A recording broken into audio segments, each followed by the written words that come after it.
Trocamos então o painel aqui na Escola Secundária Amato Lusitano, em Castelo Branco. Para este segundo painel temos o Lourenço Barros, que é de Ciências Socioeconómicas, 12º ano, a Sofia Senhora, do 12º ano de Ciências Socioeconómicas, o Nuno Gonçalves, também de 12º ano e da mesma turma, e o Guilherme Catarino, que é também da mesma turma. E mudamos aqui o tema, sendo que continuamos sempre com esta ideia, democracia para que te quero. E começo pelo Nuno Gonçalves. Nuno, vamos falar de algo mais específico que tem a ver concretamente como funciona o nosso sistema político e esta repartição de protagonismos entre o Presidente e o Governo. Certo, nós aqui apresentamos uma fragilidade que o nosso Estado de Direito apresenta, na opinião do meu grupo, que é a articulação entre o Presidente da República e os restantes órgãos de soberania portugueses. Nós achamos que existe uma má articulação entre o Presidente da República, principalmente o atual, e os restantes órgãos administrativos em Portugal. Para isso, nós arranjamos aqui uma proposta que achamos que poderá resolver este problema, que é a redução de 2 mandatos para um mandato único, e em vez de 5 anos cada mandato, achamos por bem que passarão a ser 6 anos. Esta medida pretendemos que crie estabilidade política entre o Presidente e os restantes órgãos de soberania portugueses e que também o Presidente consiga cumprir as suas metas e conseguir assim perceber que tem que ter mais responsabilidade no seu cargo. Tu achas que há muita interferência do Presidente da República ou da parte do Governo nesta relação que tu dizes que é muito tensa? É isso que vocês dizem? Não digo que haja muita interferência do Presidente da República. Eu aqui quero dizer que o Presidente da República... É curioso que ele defende o mandato único de 7 anos até, o Presidente Marcelo Rebelo de Sousa. Sim, como na França já foi aplicado. Exatamente. Portanto, esta conflitualidade resulta em que é que... Portanto, tu achas que não haver um segundo mandato que evitaria a conflitualidade, deixava o Presidente mais liberto, o Governo menos comprometido, para ver se a gente consegue perceber concretamente... Eu acho que a não existência do segundo mandato ajudaria ao Presidente atual a fazer o melhor trabalho possível que ele conseguiu fazer dentro destes 6 anos que a gente estipulou, e conseguiríamos trazer mais presidentes ao país, ou seja, teríamos sempre pontos de vista diferentes e vários presidentes diferentes com pontos de vista diferentes. Mas o Presidente, ao saber que só tem um único mandato de 6 anos, penso que criaria pressão para ele próprio tentar fazer o melhor que conseguir e não estragar tanto a imagem do país como, por exemplo, o atual Presidente da República, Marcelo Rebelo de Sousa. Queres explicar melhor isso? Estou curioso. A parte do conflito de interesses do Estado com o Presidente da República. Achas que há um conflito exagerado com o Governo, é isso? Não digo que seja exagerado, mas acho que o Presidente atual de uns tempos para cá, tem tido... Achas que fala demais? Não. Acho que falo demais, sim. Não digo que falo demais, mas acho que ele próprio poderia fazer um estudo melhor e mais preparado do que fala e se calhar também ter mais cuidado com determinadas ações que tem. Nuno Gonçalves, que é aluno do 12º ano de Ciências Socioeconómicas. O Guilherme Catarino está também incluído, é da mesma turma, está incluído também nesta fase da discussão. E precisamente o Presidente fala de mais, fala de menos. Antes de mais, queria agradecer bastante esta oportunidade em nome de toda a turma que toda a gente está aqui apresentada. Num ponto de vista, não é que o Presidente fale demais, mas sim que várias das pontos de vista diferentes que ele e o Governo atualmente partilham, que têm causado um claro conflito de interesses entre os dois e tem sido cada vez mais assente esse conflito. E certas ideias boas de parte a parte não são postas em vigência por causa desse conflito, o que leva-nos a um ponto que nós tínhamos aqui referido, que era que quando os presidentes ou os órgãos soberanos do país não estavam em completa harmonia, podiam levar a que o Estado, a um desvio dos interesses do Estado e das prioridades do Estado, o que poderá sempre ser um mal para a democracia e para o Estado de Direito que nós vivemos em Portugal. Tu achas que essa conflitualidade não é saudável em democracia e que leva as pessoas a achar que não estão todos, digamos que, a remar para o mesmo lado e que... Por um lado pode ser, por outro lado não pode ser.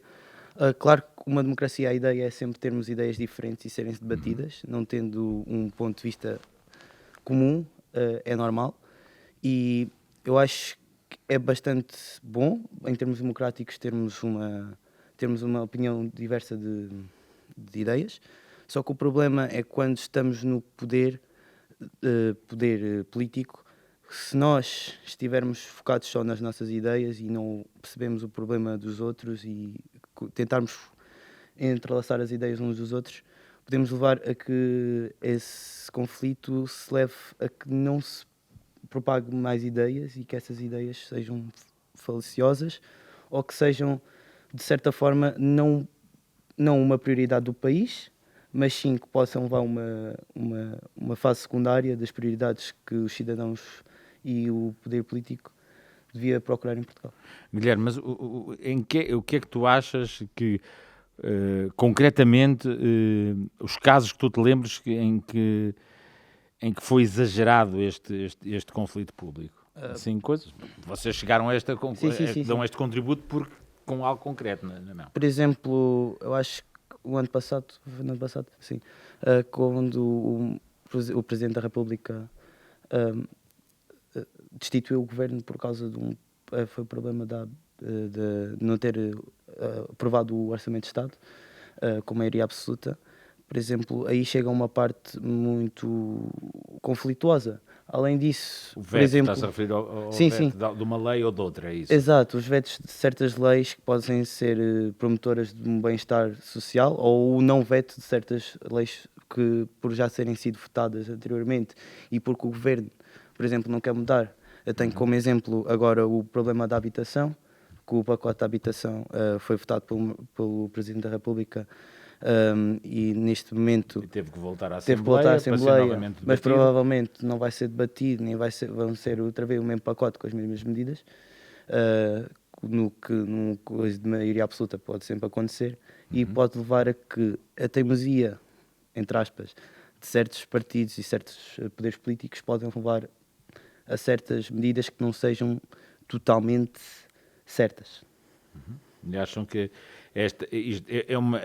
há demasiada instabilidade entre os poderes? Não digo que esta estabilidade pode também ser trabalhada, certo. É verdade, e nós assistimos nos últimos anos uma certa estabilidade antes destes problemas todos que tenham sido acontecido anteriormente.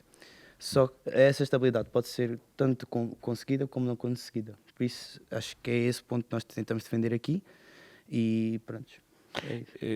Quando vocês defendem aqui que este é o tópico em que vocês concretamente os dois muito debateram, um mandato pode contribuir em concreto para quê? Vocês acham que é a ideia de um segundo mandato que leva a ter uma estratégia ou é demasiado tempo no poder? Um Presidente da República, que é o topo, não é, da nação, embora não governe, atenção. O sistema português é misto, não é? Sim. É parlamentar. Eu acho que pode ocorrer em tantos os casos, os dois, o demasiado tempo e as estratégias diferentes. Nós, ao sabermos que podemos ter um segundo mandato, podemos deixar certas coisas que nós podíamos fazer agora para, no final, para conseguirmos ser reeleitos. Boa. Já percebemos a ideia concretamente.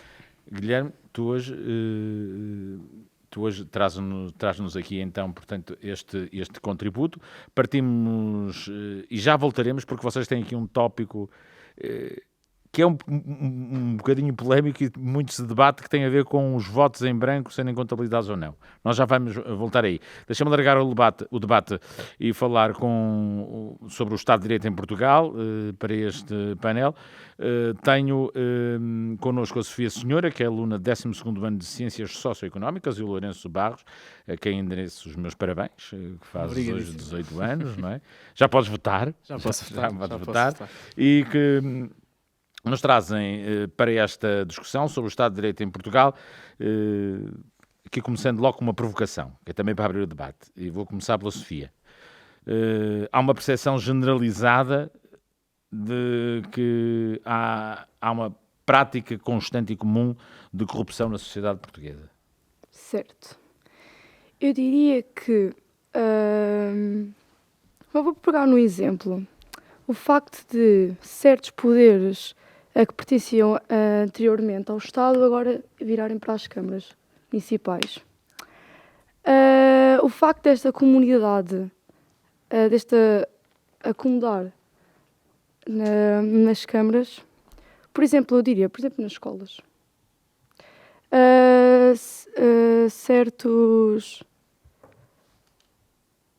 Certas funções, certas obrigações, certas responsabilidades. Sim. Mesmo a nível de capital, o facto de... A aplicação desses recursos públicos, como seja na gestão da escola, neste caso até será mais na parte dos edifícios. Isso, onde é que tu achas que vem essa percepção de que é generalizada de corrupção? Vocês citam aqui um estudo da Amnistia Internacional. Eu creio que esse é um ponto a que nós já vamos voltar. Vou para o nosso outro convidado, e o quarto neste segundo painel, que é o Lourenço. Lourenço, há uma percepção generalizada, e tu achas que vem de onde essa percepção da tal corrupção? Antes de mais, só agradecer a oportunidade que é estar aqui. Acho que é sempre importante, a nível pessoal como a nível profissional, todas estas atividades que envolvem falar e estar em contacto com o público, não é? Bom, abordando então esta matéria que é a percepção de corrupção em Portugal. De facto, este estudo revela-nos que existe cerca de 96% das pessoas falam que, de facto, existe uma percepção de corrupção em Portugal. E de facto, poderá existir essa percepção. Portugal está a descer no ranking, onde em 2021 já se encontrava em 33º lugar a nível de países mais corruptos, não é? Ou seja, é uma percepção que de facto tem algum sentido, tem alguma base científica.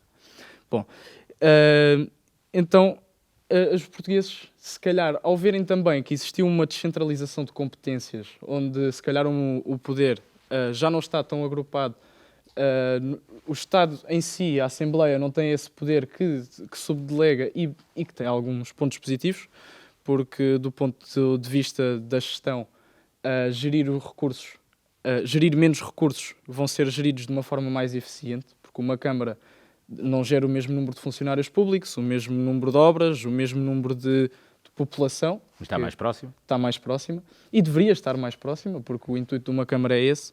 O problema é que uma Câmara tende a facilitar o contacto, o companheirismo, aquele que eu já conhecia antes e que agora não lhe posso falhar, e se calhar vamos estar a favorecer aqui a corrupção, porque a corrupção é isso mesmo.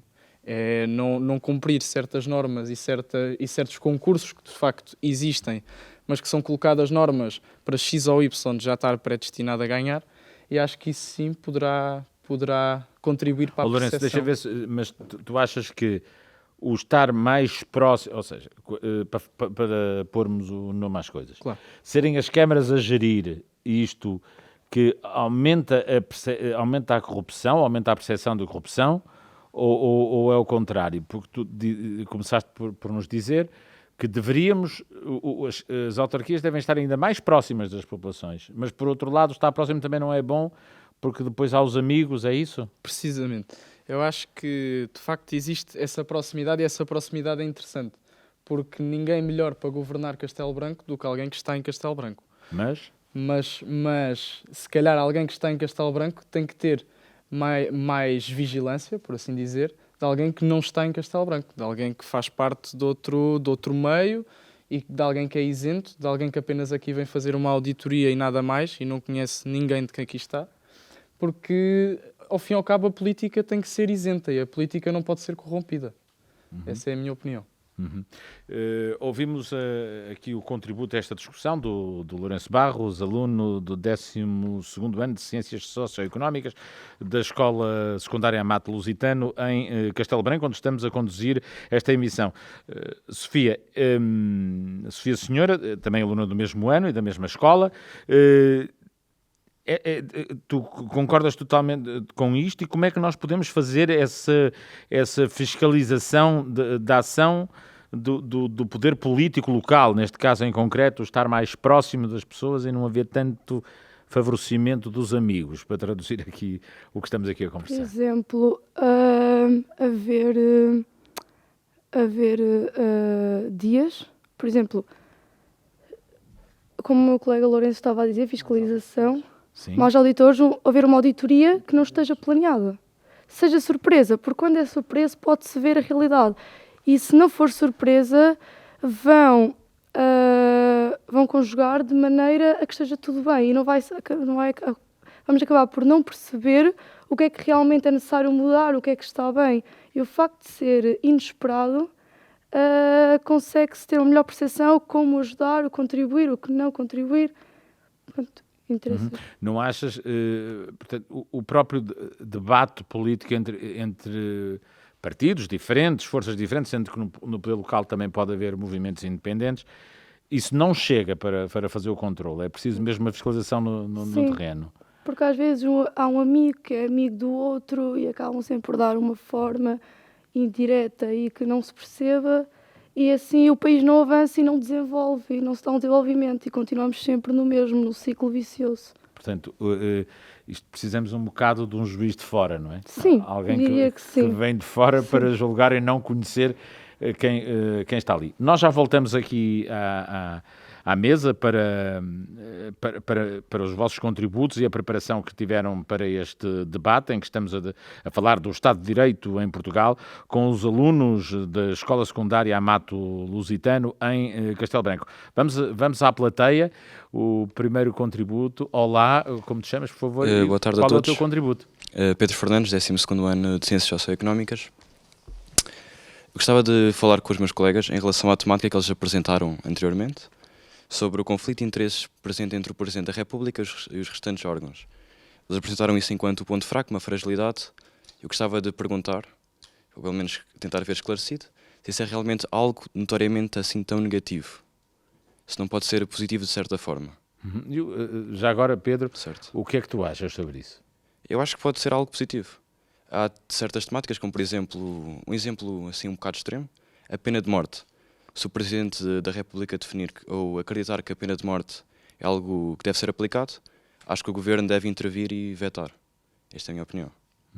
Em Portugal, o Presidente da República não poderia fazer isso, porque sim, teria certo, que ir ao Parlamento, não é? Sim, mas lança o debate político, não é? Que é a tal magistratura de influência de que tanto se fala. Então vamos voltar aos nossos, neste painel de 4, vamos voltar aos primeiros, ao Nuno e Gonçalves e ao Guilherme Catarino, que são alunos do 12º ano, todos eles, aliás, nesta emissão são alunos do 12º ano. Qual de vocês quer aqui trocar os vossos pareceres com o Pedro, que da plateia nos trouxe este contributo à discussão? Prontos, eu já tinha referido isso, nós achamos que pode ser um ponto positivo ou um ponto negativo. Fala ao Guilherme. Sim, exato, peço desculpa. Não, estou cá para isso. Sim, pronto, já tínhamos referido que isso pode ser tanto um ponto benéfico como um ponto de fragilidade, visto que certas medidas podem ser boas e que não avançam por teimosia, entre aspas, outra vez, de um certo poder, ou más medidas que avançam por causa de teimosia, outra vez, de um certo poder político. Por isso, eu acho que é aí que essa fragilidade entre a relação entre o Presidente e o Poder Executivo pode ser negativa para o Estado de Direito em Portugal. Vou aqui ao Nuno, e porque aqui pode vir também uma resposta a este contributo do Pedro Fernandes, da plateia. Vocês dizem aqui um dos pontos fracos, que é o Estado não ser posto em primeiro. E isto porquê?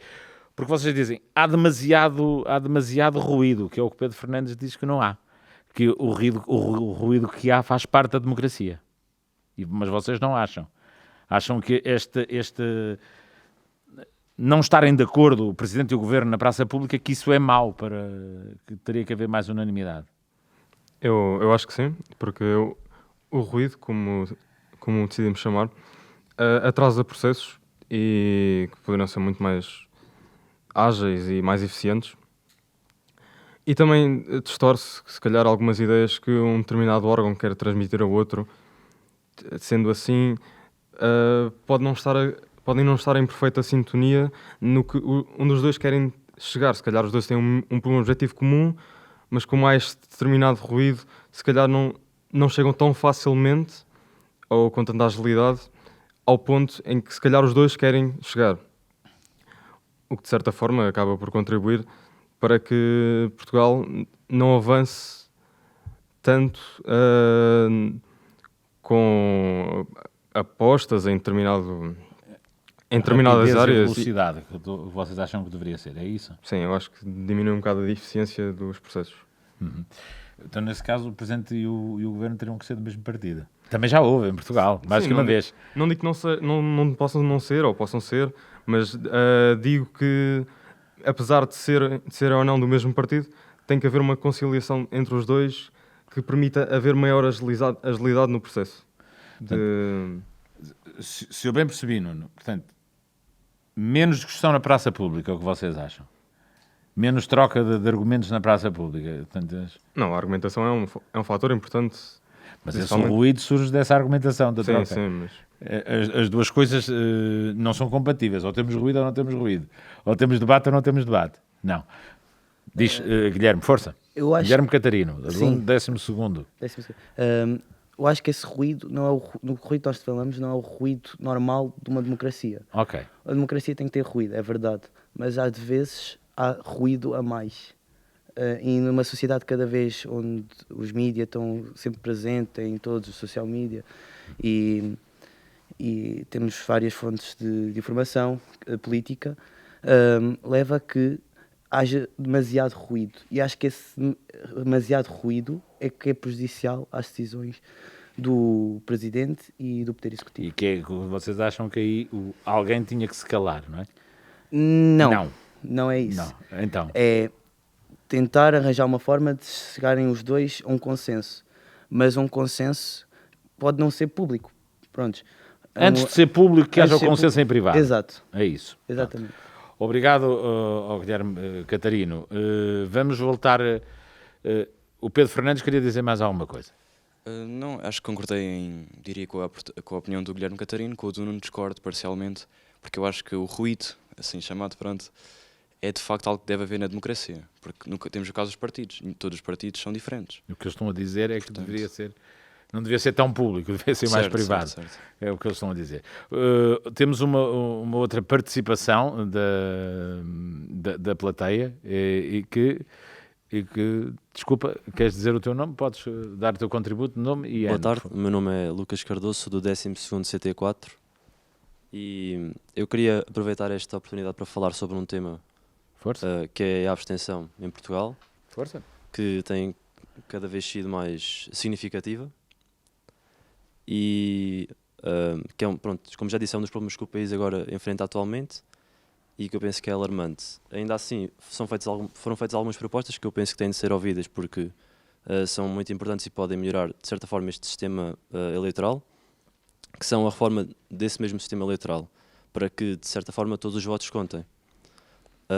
Como nós sabemos, pelo menos aqui no Distrito de Castelo Branco, tem havido desde o 25 de abril de 1974 um domínio do PS e do PSD, que são aqueles que são os únicos partidos que elegem deputados para a Assembleia daqui do Distrito. Ainda assim existem partidos que, mesmo tendo um número significativo de votos, não conseguem eleger nenhum deputado e, consequentemente, os seus votos vão, de certa forma, para o lixo, entre aspas. E pronto, como já disse, dessa forma, esses votos, ao não serem utilizados nem valorizados pelo sistema, isso traz alguma frustração aos eleitores, porque pensam que o seu voto não altera de nada o sistema político, nem o sistema eleitoral, e que mais vale não votarem. É por isso que a abstenção está cada vez a subir mais. Outra das propostas que também é feita é garantir um limite, um número mínimo de deputados eleitos por distrito, independentemente da perda de população, que é no mínimo, por exemplo, 6. Estas duas propostas acabam por se complementar. E eu penso que, caso estas propostas fossem ouvidas e implementadas, este sistema, como já disse, acabaria por melhorar. Só que, uma vez que na Assembleia existe um domínio destes dois partidos, do PS e do PSD, que estão neste mesmo domínio, é um pouco difícil também deles aceitarem tal proposta, embora pensem que também seja o melhor a fazer. Eu só queria dizer isto porque acho que é um problema que está em extensão e que ainda é muito importante e que acho que deveria ser discutido também e ouvido. E isso aí remete-nos até para a primeira parte do debate, com o painel aqui que tivemos, e que, recordando aqui que Castelo Branco elege 4, mas, por exemplo, Évora, Bragança 3, e até temos o caso de Porto Alegre, que até só elege dois deputados, aqui é o problema da representatividade. Agradeço ao Lucas Cardoso, aluno do 12º ano, pelo contributo que trouxe aqui desde a plateia até este debate, na Escola Secundária Amato Lusitano, em Castelo Branco. Volto novamente aqui ao painel na mesa, aos convidados. Vou até ao Lourenço. Lourenço, vocês, não sei se queres dar algum contributo em relação ao que os teus colegas disseram da plateia. Sim, em relação ao tema que foi levantado agora, a proposta que foi efetuada foi aumentar o Parlamento e, eu diria, se é preciso, no mínimo 6, como referiste, por distrito, teríamos um aumento da Assembleia da República, ou seria compensá-los naqueles que têm mais, nos distritos em que têm mais deputados? Acabaria por ser mesmo essa, seria compensado nos que têm mais. Sim, para criar também uma maior variedade e um maior espaço para também várias ideias e diferentes pontos de vista. Sim, eu nisso estou de acordo, porque eu acho que quanto mais pessoas são, mais ineficiência se gera, porque eu acho que quanto mais gente a gerar o tal ruído que foi falado, não vai haver tanto essa participação positiva, mas vai haver esse ruído que não trará soluções, mas trará problemas, trará insultos, trará ofensas, que é o que nós minimamente atentos conseguimos perceber que existe no Parlamento e que de facto atrasa a evolução do país, porque enquanto se está a discutir enquanto se está a insultar, não se está a discutir um problema e as soluções que para ele são apresentadas. Eu acho que sim, que de facto deveria haver uma maior representatividade de certos distritos no Parlamento, porque senão, de facto, qualquer dia o êxodo rural vai trazer zero representatividade de certos distritos, quase na Assembleia da República. E é precisamente a desertificação que vos traz também, e que tem sido abordada umas vezes mais indiretamente, outras vezes mais diretamente neste debate que estamos aqui a promover. Sofia Senhora,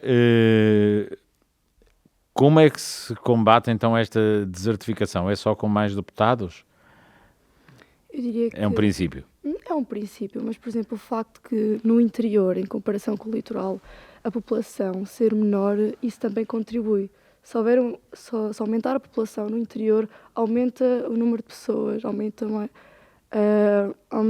número de pessoas que queiram seguir esta vida política e, por sua vez, irá aumentar o número de opiniões e, daí em diante, o número de deputados a representar, por exemplo, Castelo Branco no Parlamento. E o que é que tu achas aqui desta ideia que nos foi trazida aqui da plateia de haver um número mínimo de deputados por cada círculo eleitoral? E que não fosse só essa proporcionalidade de que nós falamos. Sim. Porque nós temos distritos com 150 ou 160 mil, salvo é o caso de Porto Alegre, que tem tanto como não sei quantos concelhos, não é um distrito, sim. Ou seja, concelhos no país que têm muito mais população. É assim, eu diria que sim, deve haver sempre um número mínimo para tudo. Só que vai haver sempre essa diferença. Eu considero que o problema principal é haver no litoral a população a ser muito elevada em relação ao interior, e creio que isso deve-se a medidas, por exemplo, as empresas tendem, por exemplo, existem muitas empresas que se calhar queriam fixar no interior, mas devido a taxas e A distância. sim, a falta de pessoas, mas isso, a falta de pessoas, se houvesse mais oferta de emprego e mão de obra, isso iria gerar uma maior... Sofia, tem-se falado muito, não é de hoje, fala-se há muitos anos sobre que vamos criar programas positivos para o interior do país, mas isso não resulta, é o que estás a dizer. E o que é que tu achas que agora poderia ser feito? Porque vocês também têm aqui nos vossos tópicos falar da carga fiscal, a desertificação que está ligada com a carga fiscal, como é evidente, com uma das soluções para a questão. Lourenço. Bem, eu acho que esse de facto é mesmo o principal problema de Portugal, a carga fiscal que o nosso país tem. Como sabemos, não só impostos sobre singulares, o IRS, mas também sobre empresas, principalmente. Nós no IRC somos os segundos maiores da OCDE. Temos o segundo maior IRC da OCDE. O que é que isto quer dizer? Como é que poderá haver emprego em Portugal se eu, enquanto empresa, vou escolher fixar-me num sítio onde posso pagar 15, 20% de IRC ou fixar-me numa que vou pagar quase 25%? Se calhar o interior poderia ter incentivos fiscais, porque de facto esta desertificação do interior traduz essencialmente pelas faltas de oportunidades. Porque não há emprego, não vai haver pessoas. E se não vai haver pessoas, também consequentemente não vai haver emprego, porque vai-se gerar então este ciclo vicioso em que se não existe mão de obra, não existe empresas. Se não existe empresas, não existe mão de obra, porque as pessoas precisam de viver. Certo. E então eu acho que isto aqui pode relacionar-se muito bem com também a educação em Portugal. Porque eu acho que a educação em Portugal não nos dá bases que nos permitam... Acho que dramatizamos muito o erro. Eu acho que o erro no mundo empresarial é a coisa mais banal que pode existir. Porque... Qualquer empresário, antes de acertar, falhou 30, 40 vezes e foi à falência e reergueu-se e passou de louco a empresário, passa a expressão. Mas Lourenço, não há já esses programas de é a expressão que existe, portanto vamos utilizá-la. A tal discriminação positiva não existe já em relação ao interior, mas não resulta. Porque é que tu achas? Porque hoje o interior tem boas vias de comunicação, as autoestradas. Sim. Nós temos vias de acessibilidade. Longe não é Castelo Branco, longe é Bruxelas. Exatamente. E as pessoas também vão a Bruxelas. Isso é que é longe, agora tudo isto é perto. Sim, de facto, Castelo Branco, desde que entrou na União Europeia, tem vias de comunicação excelentes, de autoestradas para todo o lado, mas de facto existe medidas a serem tomadas que nós temos consciência no interior. Cá em Castelo Branco, por exemplo, foi criado um centro de startups, para incubar startups, em que está vazio, praticamente. Porquê? Eu diria que é mais por essa parte do medo de arriscar que as pessoas têm e dessa dramatização. De não encontrar a tal mão de obra qualificada, será isso? Também, mas nós estamos num país em que 90% das empresas, nos primeiros 4 anos, isto é estatístico, vão à falência, fecham nos primeiros 4 anos. Ou seja, é um país em que o medo de arriscar está presente e se calhar quem fecha nos primeiros 4 anos já não tem a coragem de voltar a abrir nos 4 anos a seguir e vamos estar sujeitos a isto, porque quem vem de fora, como por exemplo Estónia e Letónia, que nos ultrapassaram em nível de PIB per capita nos últimos anos, porquê? Porque têm melhores condições para a fixação de empresas. Portugal, ao ter estes impostos, como já referi, bastante elevados, acho que não conseguem captar investimento estrangeiro. Eu queria voltar aqui só um bocadinho atrás para dar aqui um dado, porque eu sou o senhor e tu também, Lourenço Barros, que falaste há momentos nisto e nesse estudo da Amnistia Internacional sobre a percepção de corrupção, que, por exemplo, a população americana tem uma percepção de corrupção superior à de Portugal. E há vários países que para nós seriam insuspeitos onde há uma percepção de corrupção ainda superior a nós. Mas eu tenho que voltar aqui a um tema do início, com o Nuno Gonçalves e com o Guilherme Catarino, e que nos trouxeram aqui e que tem a ver com os votos em branco, que é uma coisa de que se fala muito, Nuno, na noite eleitoral. Depois nunca mais se fala. E a gente nem sabe, não é? Sim, é verdade. Os votos em branco é um voto que é completamente descartado, como o voto nulo e os votos não legítimos. E eu e o meu colega achamos que, de certa forma, isto poderia contribuir para a democracia em Portugal. Visto que no ano de 2022 a abstenção foi de 48,58%, em que menos de metade dos votos foram inscritos. Nós achamos que o voto em branco podia contribuir para criar, de certa forma, uma maior responsabilidade entre os deputados que são eleitos para a Assembleia, pois nós achamos que o voto em branco deverá contribuir para apurar, de certa forma, o número de deputados que irão estar presentes na Assembleia. Como é que se faria isso?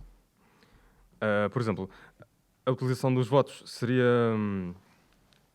usada como se fosse uma espécie de um partido e, utilizando o método atual de seleção de deputados, que é... O método de onde, sim? Sim. Iria-se usar a percentagem do voto em branco como um partido, e a cada vez que o voto em branco tivesse que eleger um deputado, é como se não contasse, esse deputado não iria representar nada na Assembleia, não iria existir uma eleição de nenhum deputado. Então tínhamos lugares vazios? Não diria que tínhamos lugares vazios, mas diria então, que se calhar uma redução de deputados na Assembleia, ok, que em Portugal é um bocado significativo, infelizmente. sim.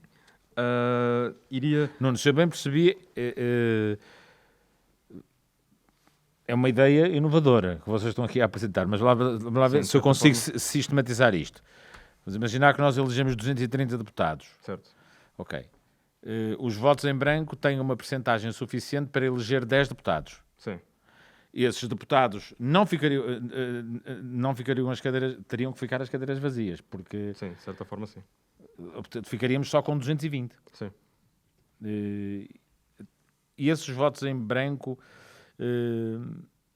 também não havia ninguém para os representar, não haveria nada. Não haveria porque... Difícil. Nós achamos que, ao haver votos em branco, os deputados que lá ficam têm mais responsabilidade e conseguem conferir que o seu lugar é mais importante do que, se calhar, alguns que lá estão atualmente lhe dão tanta importância. Penso que ajudaria a conferir mais importância ao lugar de um deputado. Guilherme Catarino, tu estavas aí a acrescentar enquanto o teu colega falava e nós temos que ouvir o que tu estavas a dizer. É como o meu colega disse, esses lugares em branco iam dar uma certa sensibilidade aos deputados para perceberem que o lugar deles não era vitalício, apesar de já não ser vitalício, mas pronto. Em vez de terem lugar prometido e terem sempre um lugar assente e à espera deles, de certa forma levar a que os deputados sejam mais proativos dentro da comunidade e a forma a levar, através de uma boa gestão ou através de medidas mais direcionadas à população, a levar que a população esteja mais interessada na política e que esteja mais interessada em ir às urnas e votarem em certos partidos e certos movimentos. Pronto, já percebemos a ideia. Portanto, lugares em branco. Aqueles que votaram em branco, podemos correr o risco de depois de amanhã não termos ninguém na Assembleia, ou temos muito poucos, não é? Sim, é verdade. Seria um risco, mas pronto, fica aqui uma ideia que já várias vezes em certos fóruns nos mídias sociais, como vocês aqui referiram, isso é muito, muito, muito debatido. Mas deixaram aqui uma questão que era já até foi o Nuno que a pôs, que é os votos nulos, mas o voto nulo por si mesmo é nulo. Sim, Não pode valer nada. O que é que fazemos com esses votos? esses votos naturalmente terão de ser descartados. O voto em branco, eu quero dizer que um voto em branco Em branco. é o cidadão que vai a votar. Tem o trabalho de ir, decide que vai, mas Certo, chega lá e não quer nenhum destes. Exato. Nenhum deles me representa. Não me sinto que representado por nenhuma das opções que estão disponíveis. Ok, pronto. Está entendido. Eu vou dar a palavra um minutinho ou dois a Maria Laurinda Sanches, que é professora de Economia aqui, é diretora da escola. Queria também trazer um contributo à discussão, por favor. Um pequeno contributo, uma boa tarde, dou os parabéns aos organizadores do programa, a esta iniciativa. Foi com imenso prazer que assisti a este debate, muito orgulhosa dos nossos alunos, e pegava aqui numa temática que foi levantada no grupo anterior, No outro painel? no primeiro painel, que é esta. De facto, estes alunos, os alunos que estão aqui presentes, quer no primeiro, quer no segundo painel, são alunos privilegiados, no sentido que é notória já a sua aprendizagem no que diz respeito ao domínio de alguns conceitos sobre precisamente o Estado de Direito, tem uma clara noção sobre a organização do Estado, sabem o que é a Constituição da República, sabem o que são os órgãos de soberania, o que não acontece com a maioria dos alunos. A esmagadora maioria dos alunos, de facto, o currículo não lhes dá essa oportunidade de aprendizagem. Estamos perante alunos de ciências socioeconómicas e alunos que têm este ano uma disciplina de opção que é a ciência política. Tirando os alunos de economia, tirando os alunos que escolhem a ciência política no 12º ano, não há, de facto, do currículo, em nenhum curso, nenhuma possibilidade de realizar estas aprendizagens, exceto na área disciplinar da cidadania e desenvolvimento. E, portanto, temos que, de facto, agarrar esta oportunidade. No caso dos alunos que não têm, de facto, economia, onde é tratada, por razões óbvias, a temática da organização do Estado, tirando a oportunidade da cidadania e desenvolvimento, não há outra forma dos nossos alunos realizarem essas aprendizagens. Portanto, parabéns a vocês, porque nesta matéria são os privilegiados. Portanto, era o contributo que eu queria dar. Muito obrigado, Maria Laurinda Sanches, que é diretora aqui da Escola Secundária Amato Lusitano, em Castelo Branco, onde estamos a fazer esta emissão, que está a chegar ao final. E vou voltar ao João Sequeira, que é o coordenador científico deste projeto, uma parceria da TSF com a Direção-Geral de Educação. João Sequeira, que é licenciado em Ciência Política e Relações Internacionais e que está a tirar um mestrado na Universidade Católica na mesma área. Vamos às notas finais, João Sequeira. Bom, para concluir, eu diria que os alunos mostraram mais uma vez a sua capacidade para diagnosticar problemas e arranjar soluções para os mesmos. A ideia, por exemplo, dos votos em branco servirem para alguma coisa não é assim tão novidade quanto isso. Já existe essa ideia, é uma provocação, mas é verdade. Já foi pelo menos pensada, mas ainda bem que a tem, porque é de facto uma solução possível, assim como também aproveitar aquilo que se chama o desperdício dos votos. Isso é aquilo que acontece, foi a proposta aqui do Lucas, acontece no nosso caso, no nosso país, nos Açores apenas, na região autónoma dos Açores, em que é aquilo que existe na ciência política, um círculo de compensação. Portanto, basicamente todos os votos que não elegem, basicamente, são remetidos outra vez ao sistema, para depois serem distribuídos pelos que faltam. Em Portugal existem propostas nesse sentido também, já existiram de diferentes partidos, ainda não passaram. Eu também gostava de diagnosticar uma questão muito interessante que achei da parte dos alunos, que é a questão do ruído. O ruído e as frequências e as pessoas estarem todas em sintonia ou não é um problema diagnosticado nas democracias, que é qual é o grau de consenso que é necessário em democracia. Nós temos que ter algum grau de consenso, porque temos que concordar todos com algumas coisas, senão a democracia não funciona, mas tem de haver algum grau de conflito, ou seja, tem de haver posições discordantes, senão não estaremos em democracia. Portanto, esta tensão que os alunos repararam é uma tensão que é muito presente e que é fundamental para nós percebermos o que é viver em democracia e o que é o Estado de Direito. Por fim, eu diria que a ideia que também acrescentaram do medo de arriscar não é só para a questão da economia, é a questão também da política em geral. O medo de arriscar é um medo presente. Porquê? Porque, como alguns dos alunos também diagnosticaram, muitas vezes a política ou a democracia tem como muito criticada é olhar só para a próxima eleição. Não é? E então, basicamente, não se tomar decisões hoje, porque depois poderemos fazê-las e, entretanto, perpetuamos-nos no cargo. E isso é uma questão que ainda hoje suscita discussão entre os cientistas políticos e não só. E o que é que se pode fazer para mitigar ou não se isso é um problema? Mas alguns dos alunos, de facto, diagnosticaram que o facto dos os nossos políticos poderem tomar essa decisão pode, de facto, ser um problema para o país. Ou seja, o que eu diria é que, no fundo, a questão do ruído e do barulho e das interferências é, de facto, a discussão sobre a democracia. A existência de discussão, sim, mas que também existe alguma interferência que pode, se calhar, ser aproveitada ou por grupos que não têm as melhores intenções para a democracia, ou para outros, para a criticarem, e tem que se fazer alguma coisa quanto a isso. A questão é como é que nós podemos fazer isso, sabendo que nós vivemos num regime que aparentemente valoriza a liberdade de expressão, não é? Portanto, isto é sempre a discussão eterna, que é perceber que liberdade, sim, nós gostamos imenso de viver todos em liberdade, mas sentimos que há sempre um problema. Ou seja, a democracia, para finalizar, é como alguém dizia, não é? O primeiro-ministro inglês Winston Churchill é o pior regime, à exceção de todos os outros, não é? Ou seja, nós sabemos que vivemos numa democracia, gostamos muito dela, sabemos que os outros são piores, ou acreditamos muito nós nisso, mas sabemos que ainda temos muito para fazer por ela e muito para melhorar, incluindo o nosso Estado de Direito. Agradeço ao João Sequeira, que é coordenador científico desta iniciativa, entre a TSE e a Federação Geral de Educação. Sem notas finais, porque a mim não me compete fazê-las, mas tanto se fala de liberdade de expressão e nos 50 anos do 25 de Abril que estão aí a chegar, hoje discutimos se não andamos a falar demais. Até à próxima.